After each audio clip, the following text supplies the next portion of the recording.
지난 시간에는 전도는 미련한 것이라고 말씀을 나누었습니다. 그러나 하나님께서는 그 전도의 미련한 것으로 믿는 자들을 구원하시기를 기뻐하셨고, 오직 부르심을 받은 자들에게 그리스도는 하나님의 능력이요 하나님의 지혜라고 고린도전서 1장에도 기록되어 있습니다. 그래서 전도는 미련한 것이지만, 그런데 오늘 본문을 보아하니 그 미련한 전도가 감추인 보화가 어디 있는지를 알려주는 것과 같다는 말씀인 거예요. 좋은 진주를 구하는 장사꾼과 같다는 것입니다. 그 미련한 전도가 물고기를 모는 그물과 같다고 오늘 본문이 말씀을 하고 있는 것입니다. 전도가 왜 감추인 보화인가? 오늘 우리 마태복음 13장 44절 우리 한 번 더 합독해 봅니다. 시작. 천국은 마치 밭에 감추인 보화와 같으니 사람이 이를 발견한 후 숨겨두고 기뻐하며 돌아가서 자기의 소유를 다 팔아 그 밭을 사느니라. 이 말씀은 천국은 마치 밭에 감추인 보화와 같다고 예수님께서 말씀을 하고 있는 거거든요. 이 말씀은 다시 아주 쉽게 말하면 하나님께서 천국의 가치가 무엇인지를 말씀을 하는 거죠. 밭에 감추인 보화라는 것은 그냥 그만저만한 보물 하나 있는 것이 아니라 진짜 엄청난 보화가 그 밭에 감추어져 있다라는 거잖아요. 그러니까 그것을 내가 가진 모든 소유를 다 가지고 그걸 사더라도 이 보화가 아깝지 않다라는 거잖아요. 그만큼 이 보화는 내가 가지고 있는 전 재산보다도 가치가 있는 거라 그러잖아요. 그 가치를 가진 것이 천국이라는 거죠. 예수님께서 천국이 어떤 가치를 가지고 있는지 말씀을 하고 계신데, 그러면 우리는 과연 천국의 가치를 이와 같이 밭에 감추인 보화로 생각을 하고 있는지 우리 생각을 한번 해봐야 될 것 같아요. 말씀이 있으니까 천국은 그렇구나, 천국은 밭에 감추인 보화와 같구나, 그런 같구나 이 정도가 아니라 천국이 왜 보화와 같은 거지? 왜 자기 전 재산을 팔아서 살 만큼 그 가치가 있는 보화가 왜 천국이라고 하는 거지? 왜냐하면 우리가 종국적으로 가야 할 곳이 천국이기 때문이에요. 우리는 그 천국의 가치를 알아야 되는 거예요.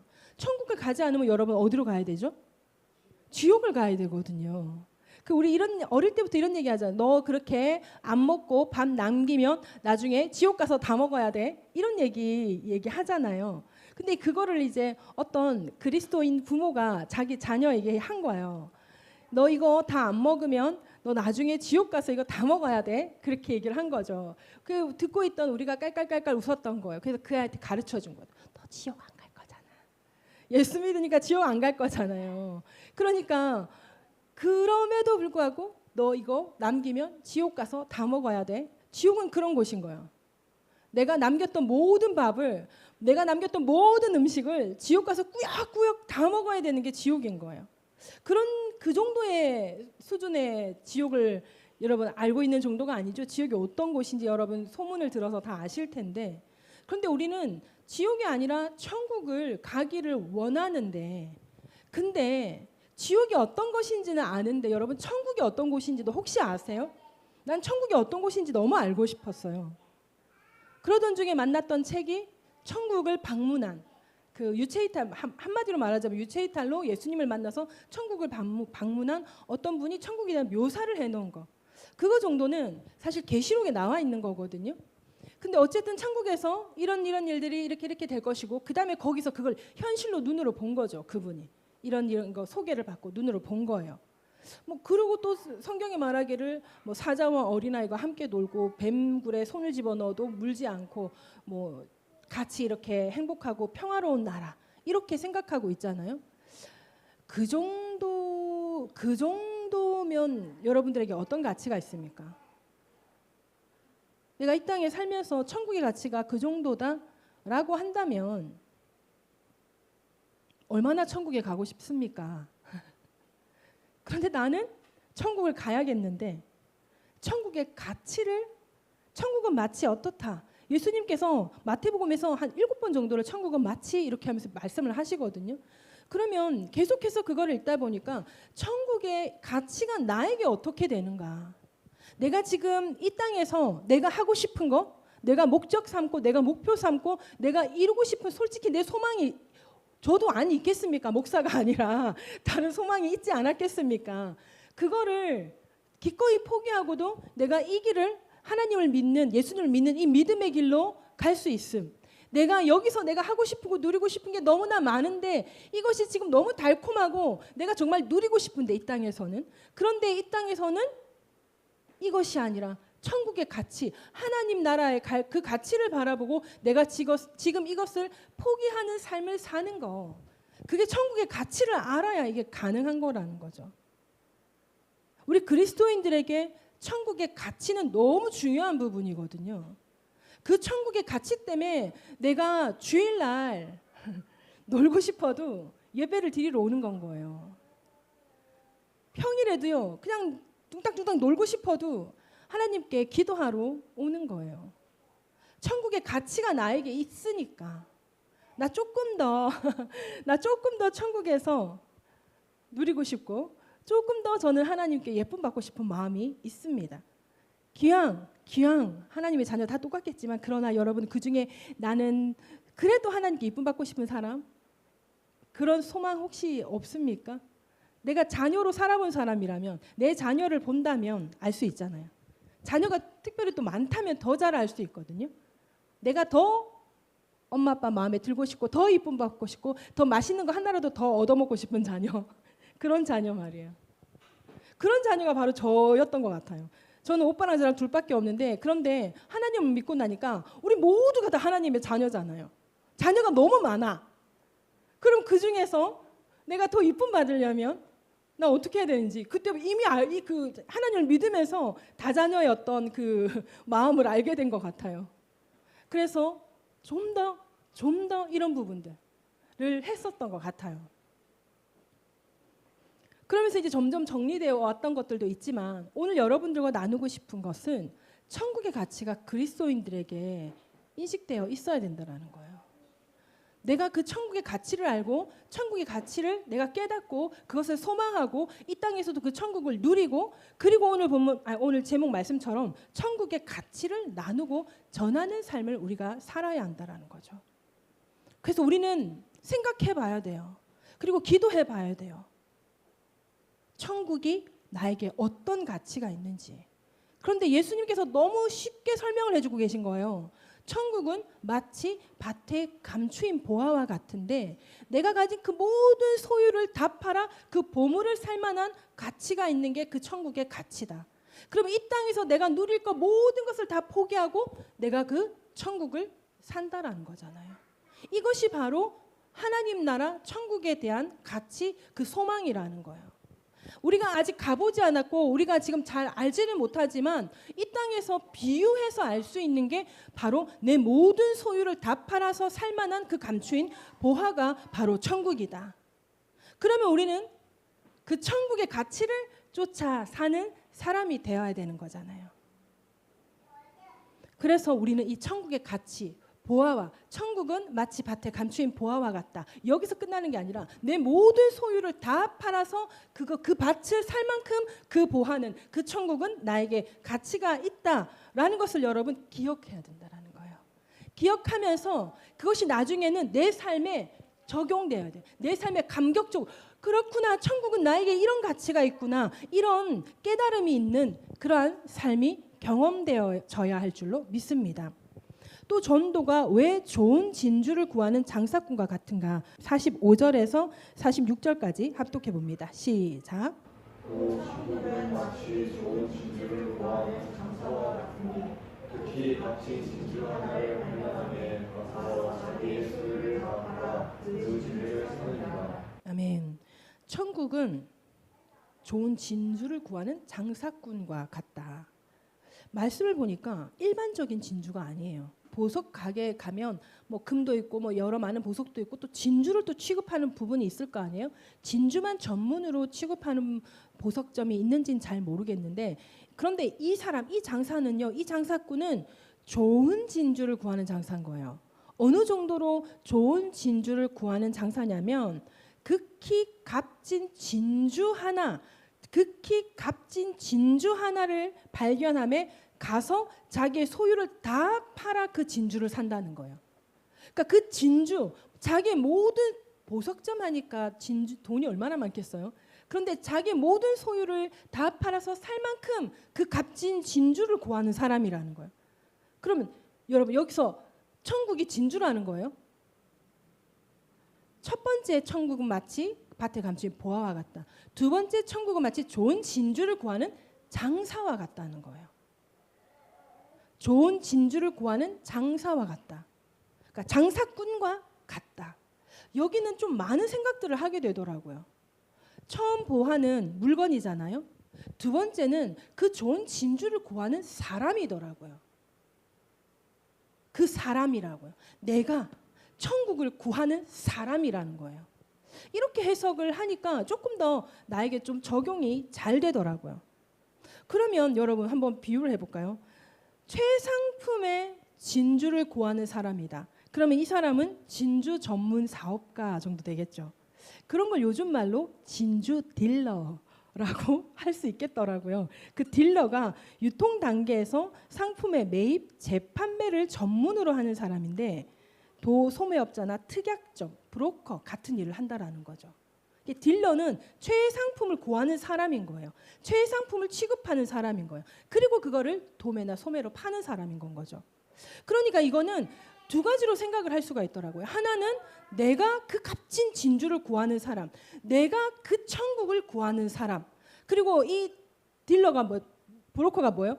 팔기도 하고 사기도 하는 사람이잖아요. 그러니까 내가 그 값진 천국을 구한 사람, 나는 그걸 산 사람, 그리고 그 값진 천국을 또 누군가에게 파는 사람, 전하는 사람이더라고요. 아, 그래서 내가 천국을, 그 값진 천국을 내가 누리고 그 값진 천국을 또 누군가에게 전하는 삶을 살아야 하는구나. 이렇게 해석이 되어지더라고요.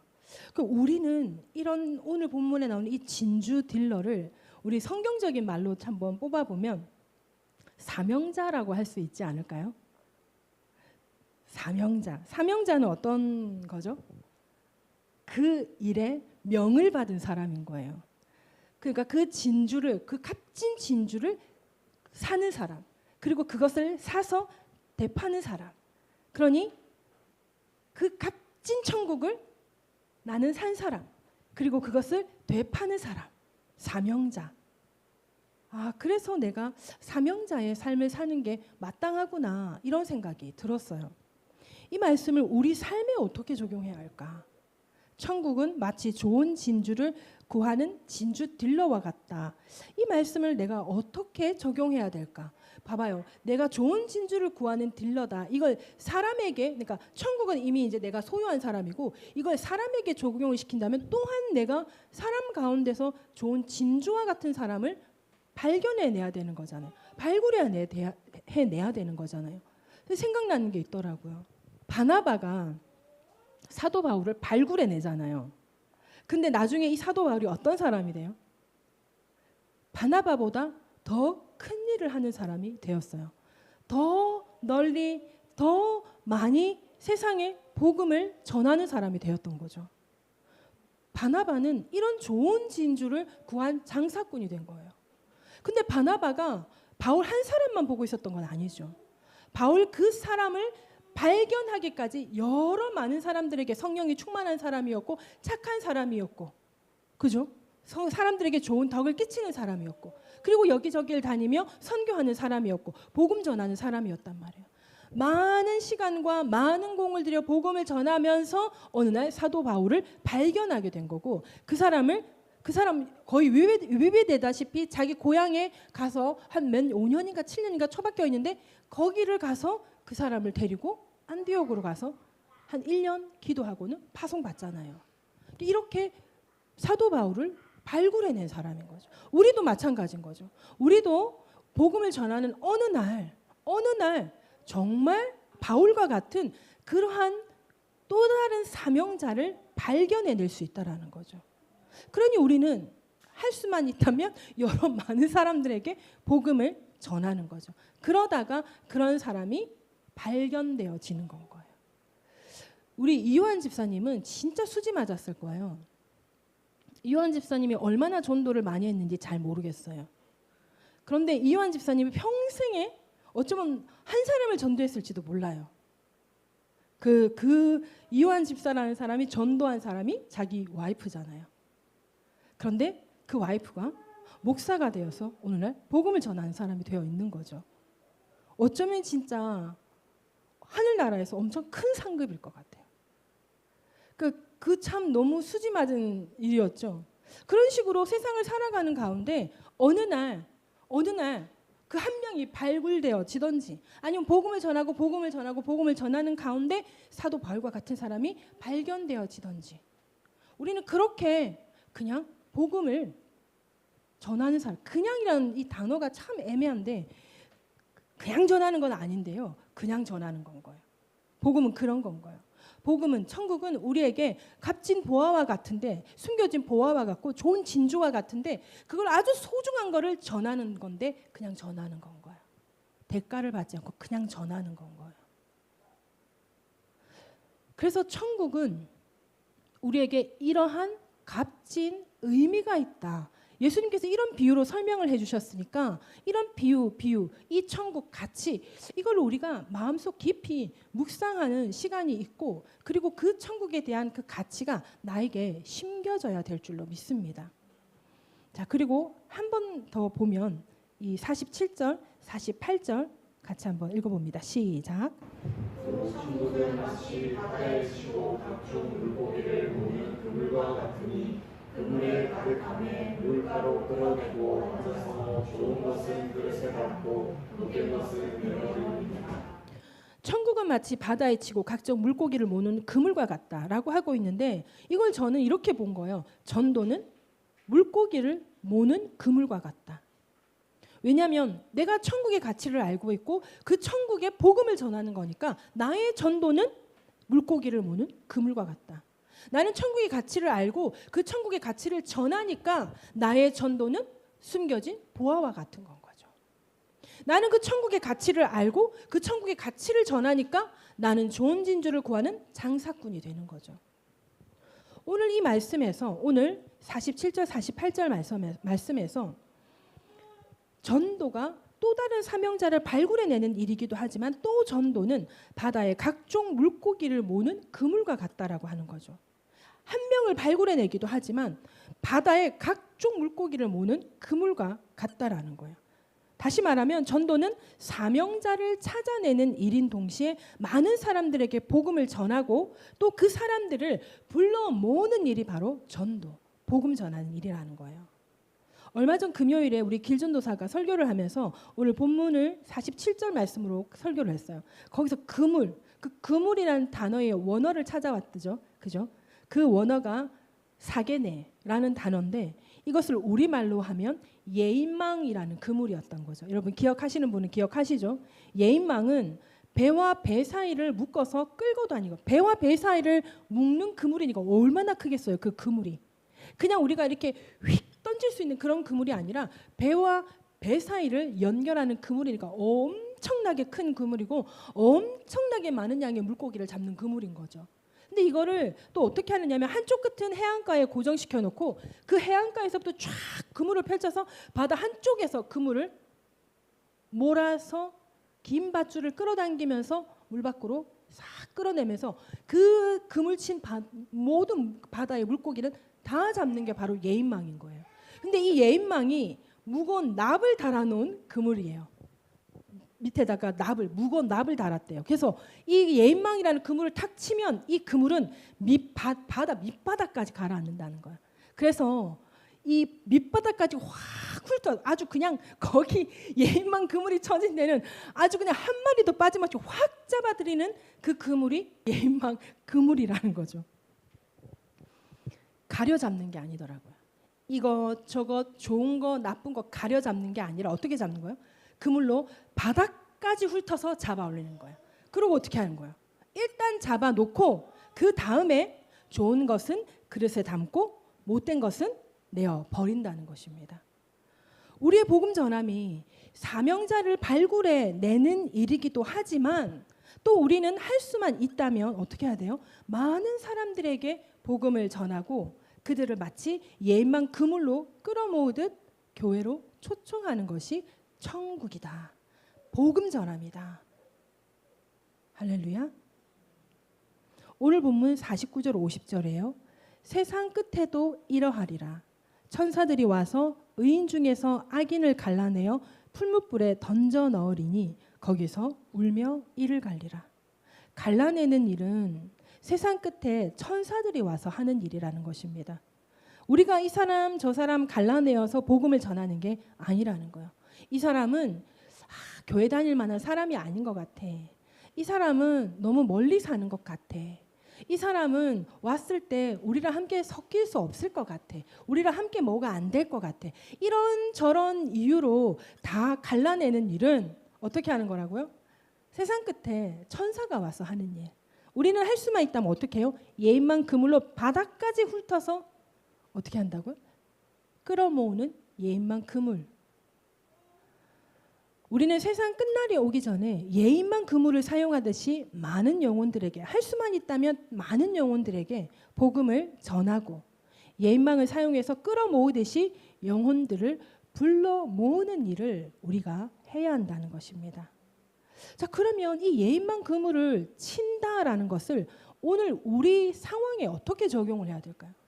예인망 그물을 사용하라는데 그렇다고 진짜 예인망 그물을 와가지고 확 뿌려 이렇게 해놓을 수도 없고, 어떻게 하는 것이, 우리가 우리의 삶의 현장에서 어떻게 하는 것이 이 예인망 그물을 치는 것과 같은 것일까, 이런 생각을 제가 한번 해보게 되었어요. 전도에는 여러 많은 방법들이 있잖아요. 노방 전도도 있고 팀으로 하는 전도도 있고 1:1 전도도 있고 관계 전도도 있고 여러 전도 방법이 있죠. 여러 전도 방법을 사용하는 것이 바로 예인망 그물이 아니겠냐는 거예요. 이거 하나, 노방 전도 하나, 1:1 전도 하나, 아니면 팀 전도 하나, 아니면 관계 전도 하나, 이것만 하는 것이 아니라 어디서 영혼이 정말 하나님의 복음이 필요한 영혼인지 알 수 없으니까 여기도 복음 전하는 현장, 여기도 복음 전하는 현장, 여기도 복음 전하는 현장, 이렇게 우리가 복음의 현장을 많이 가진다면 이게 바로 예인망 그물이 아닐까라는 생각을 하게 되는 거예요. 어제도 우리가 토요 전도 모임을 하면서 이제 깃발을 꽂고 이렇게 돌면서 이렇게 오면서 또 우리 민정 집사님이랑 이런저런 이야기를 나누기도 했어요. 우리가 매주 수요일마다 영혼들을 위해서 기도하고 우리의 베스트를 위해서 기도하고 있잖아요. 근데 여러분 혹시 그거 아세요? 우리가 열심히 기도하고 있는 어떤 영혼들이 교회 나가고 있는 거 혹시 여러분 아십니까? 소식 들으셨죠? 조금 씁쓸하지 않아요? 우리 그렇게 열심히 기도했는데 우리 교회가 아닌 다른 교회로 나가니까 조금 씁쓸한 마음 들잖아요. 근데 제가 어저께 그렇게 했어요. 나는 그게 하나님께서 우리에게 빚진 거라고 생각한다. 우리는 복음을 전하고 우리는 그 영혼 구원을 위해서 기도했고, 그런데 그 영혼이 구원을 받았어. 교회를 갔어요. 그러면 분명히 하나님께서 우리 교회 가운데 합당한 하나님의 때에 영혼들을 보내어 줄 것이다. 저는 그렇게 믿는 거죠. 하나님께서는 절대로 허투루 우리에게 이래라 저래라 하시는 분 아닌 거 여러분 아시죠? 우리에게 이렇게 복음 전하라 함, 이런 삶을 살으라 함은 하나님께서 우리에게 목적하심이 있고 그 하나님의 목적하심은 우리에게 유익합니다. 우리에게 유익합니다. 우리의 삶이 어떤 걸음을 걷는다 할지라도요, 우리의 삶이 좋을 때도 있고 나쁠 때도 있잖아요. 그럼에도 불구하고 우리가 하나님을 향한, 예수님을 향한 그 시선과 그 목표와 그 비전으로, 그 사명으로 나아가면 여러분 이 삶에서 흔들리지 않는 거예요. 그리스도인들이 흔들리지 않는 삶을 사는 건 목적이 분명해야 되는 거예요. 목적이 분명하면 흔들리지 않는 거예요. 삶에는 이 또한 지나가리라 오늘 찬양했잖아요. 좋을 때도 있고 나쁠 때도 있는 거예요. 좋은 게 계속되지 않고 나쁜 게 계속되지 않는 거예요. 그런데 좋은 데 휩쓸리고 나쁜 데 휩쓸리면 어떻게 돼요? 우왕좌왕하는 삶을 살겠죠. 그런데 그리스도를 향한, 하나님을 향한, 천국을 향한 확실한 목표와 비전이 있다면 그 길 가운데 좋은 일이 일어남이 하나님의 어떤 뜻인가?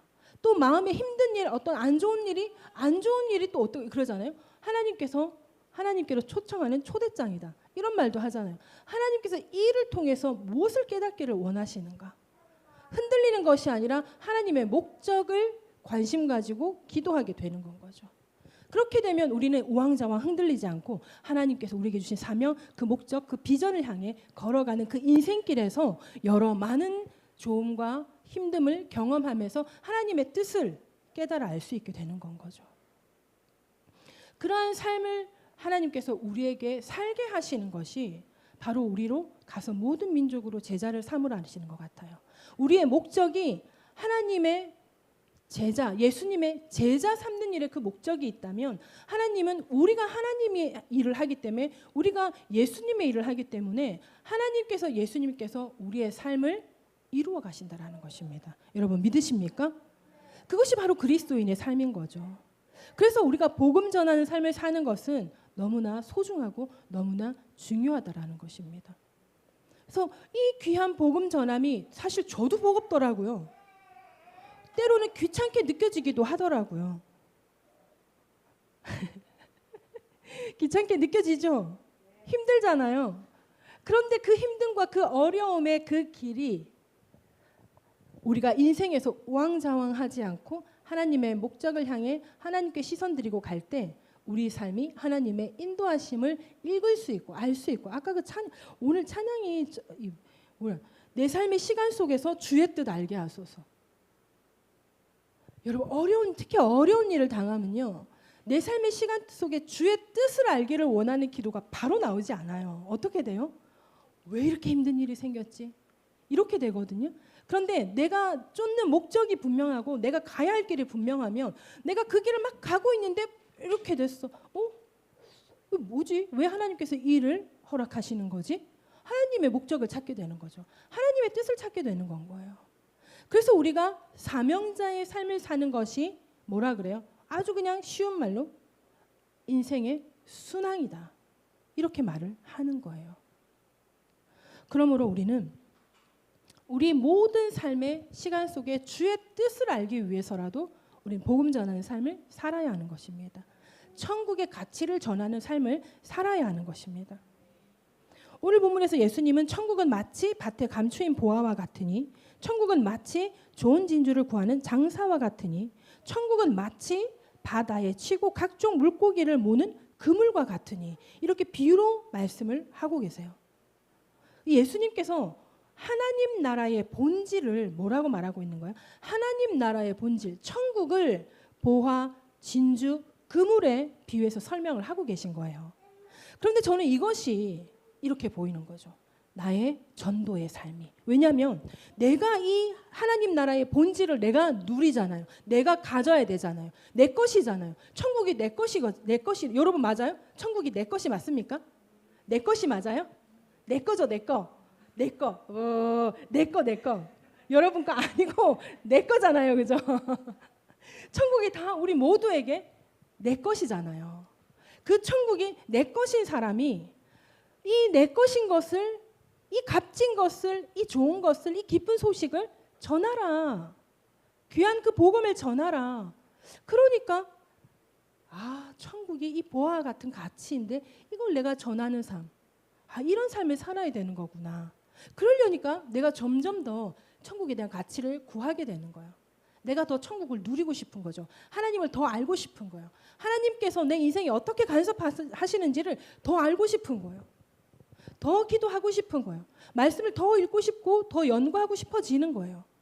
그 가치를 알게 되면 우리는 그 길이 더 편하거든요. 이렇게 예수님께서는 이 비유를 통해서 보화, 진주, 그물에 대한 비유를 통해서 하나님 나라의 본질을 말씀하고 계세요. 하나님 나라는 진짜 값진 거라는 거죠. 그리고 절대적인 거라고 말씀을 하고 계시는 것입니다. 그러므로 우리가 복음을 전한 일에도 천국의 가치를 나누고 전하는 그 행위임을 우리가 알아야 된다라는 거예요. 좀 전에도 말씀드렸다시피 복음을 전하는 일이 전도하는 일이 귀찮게 느껴지고 쉽지 않게 느껴질 수 있습니다. 그런데 예수님께서는 사복음서를 통해서 또는 사도 바울을 통해서 여러 많은 신약 성경을 통해서 이 복음을 전하는 삶을 우리가 살아낼 것을 직접적으로 또는 비유로 이렇게 당부하고 계신 거예요. 얼마 전에 제가 지난주에 미가서를 읽게 되었는데요. 미가서 6장 8절 말씀이 눈에 들어왔어요. 미가서 6장 8절 말씀이 뭐냐면 사람아 주께서 선한 것이 무엇임을 너에게 보이셨나니, 보이셨다는 거예요. 이미 여호와께서 너에게 구하시는 것은, 여호와께서 너에게 구하시는 것은 오직 정의를 행하며 인자를 사랑하며 겸손하게 너의 하나님과 함께 행하는 것이 아니냐. 자, 그러면 하나님께서 우리에게 구하시는 것이 뭐예요? 오직 정의를 행하며 인자를 사랑하며 내가 겸손하게 하나님과 동행하는 것이다. 다 이해가 되시죠? 근데 제가 이 말씀을 보는데 인자를 사랑하며, 이게 눈에 보이는 거예요. 이게 눈에 띄는 거예요. 이게 구약이거든요.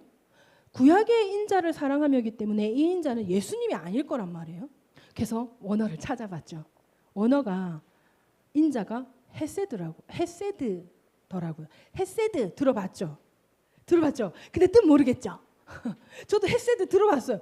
뜻이 뭐였더라? 찾아보니까 뜻이 언약적 사랑, 그리고 신실한 자비, 그리고 변함없는 인애, 충성된 친절, 이게 헤세드라는 거예요. 그러면 헤세드를 사랑하며, 이거 뭐예요? 언약적 사랑을 사랑하며, 신실한 자비를 사랑하며, 변함없는 인애를 사랑하며, 충성된 친절을 사랑하며. 이 재밌죠? 재밌어지더라고요. 그러면 이 헤세드를 사랑하면은 단순히 이웃 사랑 아닌 거예요. 이웃을 사랑하라는 말이 아닌 거예요. 이게 또 더 재미있는 거야. 우리는 뭐예요? 하나님을 사랑하고 이웃을 내 몸같이 사랑해야 되잖아요. 근데 여기서 인자가 헤세드야. 이걸 갖다가 주해를 이렇게 찾아보니까 하나님께 받은 그 언약적 사랑 있죠. 하나님께서 우리에게 베푸신 사랑은 여러분 언약이에요. 절대로 변하지 않는 사랑이에요. 우리가 예수님을 통해서 구원을 받잖아요. 이건 변함없는 구원인 건 거예요. 이런 언약적 사랑, 이 언약적 사랑을 기뻐하고 그 사랑을 베푸는 행위, 그 자체를 즐거움으로 여기는 것이 헤세드더라고요. 그러니까 이 본문에서 사용된 헤세드. 그러면 이 말씀은 어떻게 되는 거야? 내가 요즘에 계속 전도에 대한 묵상을 하고 있는데 이 말씀이 눈에 들어왔으니까 바로 전도의 삶에 이것이 제가 적용이 되더라고요. 우리의 전도가 영혼만을 바라보니까 이 영혼에게 복음을 전했는데, 이 영혼에게 우리 교회 초청했는데 복음을 받아들이지도 않아, 우리 교회 오지도 않아. 어떻게 돼요? 실망이 되는 거죠. 그 영혼을 바라보니까 실망이 되는 거예요. 그런데 이 말씀은 무슨 뜻으로 우리가 적용해야 되느냐면, 우리가 하나님께 받은 그 언약적 사랑, 이걸 그냥 기뻐하고 감사하는 거예요. 내가 구원받았음을 기뻐하고 감사하는 거예요. 그리고 그 사랑을 전하고 베푸는 그 행위, 내가 전도하는 그 삶, 그 행위, 이것을 사랑하라는 건 거예요. 내가 전도하는 삶을 기뻐하라는 건 거예요.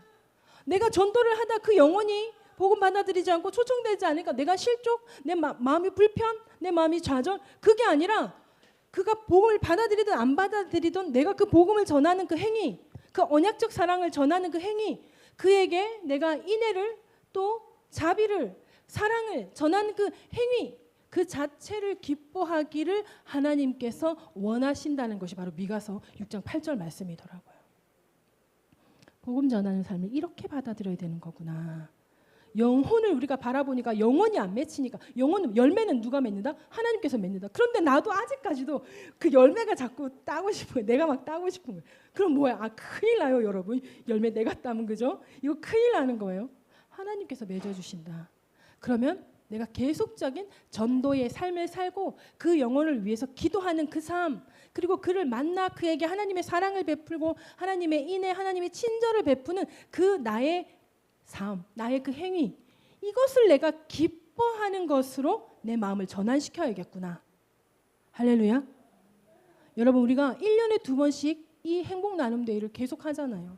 여러분 할 때마다 마음 별로 불편하시죠? 마음 별로 불편하시죠? 그런데 여러분, 하나님 앞에 하나님께서 우리에게 요구하시는 게 이건 거예요. 불편해하지 말고 그 행위 자체를 너희가 기뻐하고 사랑해라. 그것이 내가 원하는 것이다. 열매는 내가 맺는 거다. 하나님께서 지금 이 말씀하고 계신 줄로 믿습니다. 기도하십시다. 전도하는 삶에 감사와 기쁨과 즐거움을 깨닫는 은혜를 구하십시다. 복음 전하는 삶이 우리에게 짐이 아니라 오늘 미가서에 있는 인자를 사랑하며 라는 그 하나님의 사랑과 기쁨과 인애와 자비와 친절을 전하는 그 복음 전하는 삶, 그 삶을 이제 더 이상 짐으로 여기는 것이 아니라 감사와 기쁨과 즐거움이 되기를 우리 구하며 기도하십시다. 오늘 말씀을 생각하시면서 여러분들에게 하나님께서 주시는 말씀 붙잡고 우리 주여 한번 외치고 기도합니다. 주여